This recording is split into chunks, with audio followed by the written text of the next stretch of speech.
రైతాంగం చాలామంది మా బీసీలకు బీసీ బంధు, మాకు ఈ బంధు, ఆ బంధు, ఈ బంధు అంటున్నా ఉన్నాం కదా. ఏ బంధు ఎటుపోతుందో అర్థమవుతుందా మీకు? ఏ భరోసా ఎటుపోతుందో అర్థమవుతుందా? ఎవరి బొక్కసాలల్లో నిండుతున్నాయి అర్థమవుతా ఉందా? అర్థమైందా బైసాప్? ఇప్పుడు నేను చెప్పింది, ఇప్పుడు నేను చెప్పిన ప్రతి మాటకి ప్రూఫ్ ఉంది నా దగ్గర, ఆధారాలతోటి అన్ని, ప్రతి మాటకి ప్రూఫ్ ఉంది నా దగ్గర.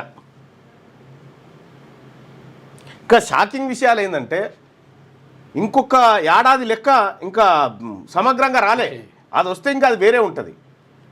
లైవ్ చూస్తున్న మిత్రులారా, నేను చెప్పిన లెక్క మీకు అర్థమైందా? ఒకసారి చెప్పండి. 310 మందికి ఏమో 63,000 కోట్లు మాఫీ, లక్షలాది మందికి ఏమో 70 లక్షల మంది రైతులకు, బీసీ రైతులకు 26,000 కోట్లు. చూసుకోయిగా మీకు మస్తు ఇచ్చినామని చెప్తున్నారు. ఇంకా గురుకులాల వార్తల గురించి మాట్లాడండి.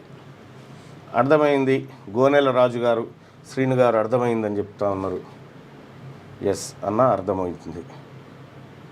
ఇవ్వలేదన్నా, నాకు బిచ్చగాడిలా చూశాడు. నీకు బ్యాంకులలో నీకు అప్పయ్యారు, నీకు బ్యాంకులలో అప్పు రావాలంటే నీ కాడ ఇన్వాయిస్లు ఏదో చేస్తున్నట్టుగా సర్టిఫికేట్లు ఉండాలి, గవర్నమెంట్ ఆమోదాలు ఉండాలి. ఈ గవర్నమెంట్ ఆమోదాలు నీకెందుకు ఇస్తారు? నీ ప్రభుత్వం కాదు కదా అది.